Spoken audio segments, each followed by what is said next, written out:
Good afternoon, YouTube, and welcome back to Brad's Greenhouse. In today's video, we are going to be talking about one of my all-time favorite plants, Nepenthes Edwardsiana. This has to be my top 5 Nepenthes, maybe my top 3 Nepenthes. I would have trouble choosing, to be honest. But today we are going to go over my care and cultivation and secrets to growing this guy successfully year after year. But before we get started on that, if it's your first time here, make sure you hit the subscribe button and the all notifications next to the subscribe button so that you don't miss anything. And okay, so let's get started on this guy. First of all, I do grow it Highland, and it is about a 2 foot, I don't know, 2 foot plant here in front of us right now. We have one nice picture here that is about to open, and one nice picture over here that has opened nicely. Beautiful coloration. The peristome on these guys is what it's all about, right? That's why we're growing this guy. And these guys are just beautiful. Between the bright red colors and the orange to red peristome, it's just an amazing, amazing plant. And so I finally got this guy growing to a size where it's getting some good leaf jumps and some good size to it, and it's not a baby anymore. By no means is it an adult, but it's past that little infant size and is definitely specimen size plant now. So I do grow this in my Highland greenhouse. I know one amazing grower that actually grows these in a Rubbermaid tote. You know who you are if you see this video. And her plant is absolutely amazing. So these guys can be grown outside of greenhouse conditions, but I'm going to go over my conditions, and then hopefully you can try to match those as closely as you can. So we are climate controlled in the greenhouse here. Temperature wise, in the summertime, it gets to about 28 Celsius in the greenhouse. That is just over 84 Fahrenheit. I'm going to try my best to guesstimate into Fahrenheit. And then it has a nighttime drop in temperature. The drop in temperature in the summertime is to somewhere between 16 and 18. So we're talking just under 70 degrees Fahrenheit. Then in the winter, because we have seasons here in the greenhouse, we get up to about 22 to 25 daytime highs. So now we're talking in the mid 70s for Fahrenheit. And then at nighttime, we can get down into almost to 10 degrees Celsius. So we're looking at just above 50 Fahrenheit. So it's a good temperature swing. Honestly, the wintertime temperature swings are a little bit better than the summertime temperature swings. Now, the first thing you must be thinking is, oh my gosh, this guy looks so cool. He has to be one of the hardest Nepenthes to grow. And I find that not to be true at all.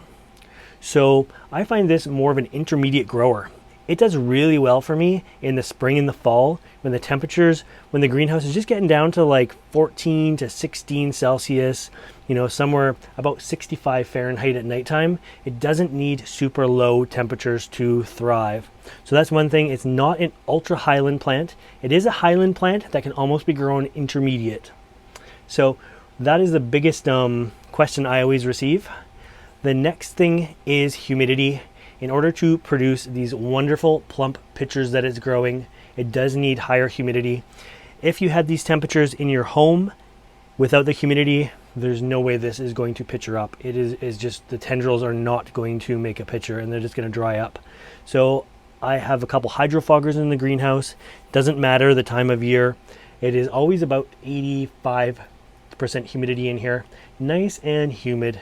It feels funny coming into a highland greenhouse because it's humid but cool compared to a lowland greenhouse. It's not cool and dry. It's just humid and cool.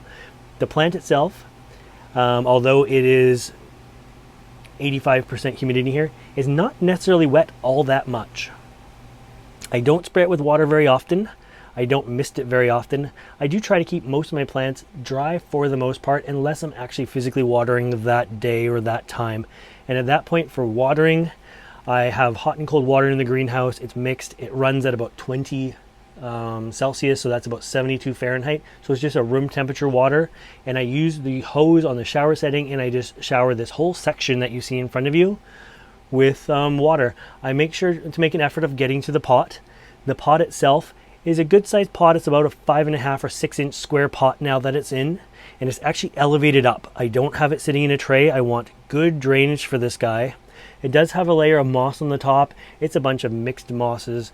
It's lye, sphagnum, and it's some other local mosses that just sort of creep their way into the greenhouse and seem to grow. Potting media, standard mix. I don't use anything special for it. Long fibrous sphagnum with some perlite and or orchid bark will work just fine for it. It needs to be airy, but not super airy. I don't use any kind of pH altering things like laterite or anything like that to mimic ultramafic conditions or anything like that. It is just, as I just said, the media is just basic Nepenthes media. As for lighting, the lighting requirements are super easily met. It does great in the greenhouse here. This area, this time of year, we're at literally the darkest time of the year right now, mid-December. It is lit with one single fluorescent shop light. It doesn't have expensive LEDs. It doesn't have super bright light. And honestly, there's a larger LED hanging behind me in the greenhouse that is about 4 to 5 feet away. And I can see the picture that's inflating has actually getting some color on it on the side that is on the light, but it doesn't need super bright light. I prefer a nice green leaf on mine, and if it is getting red leaves, I try to back the light off a little bit. The extra light keeps, it's not unhealthy nor healthy. It seems to keep the leaves from achieving large leaf jumps. So the plant itself makes nice leaves, but they're quite tight and compact. It's not reaching out to catch any light. It doesn't need to. So I find, my opinion, the more light you give it, the slower it actually grows leaf jump wise. It may still grow a leaf a month or a leaf every 2 months or whatever it grows, but backing off that light to give it less of a red hue on it is actually going to make it grow a little faster. So in the summertime, it doesn't even get the fluorescent lights only come on for a few short hours, and then it does get some natural sunlight in the morning. So it has a morning sun, and then 75% shade cloth on the greenhouse roof in the summertime with the light above it off.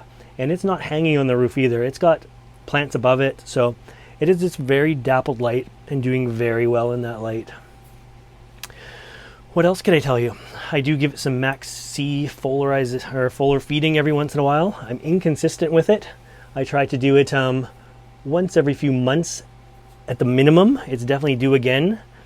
I do put Osmocote pellets in the pitchers when the pitchers aren't so premium that I don't want them to get wrecked.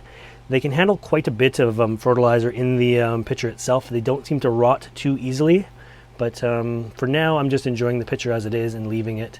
It will cook the pitchers for sure.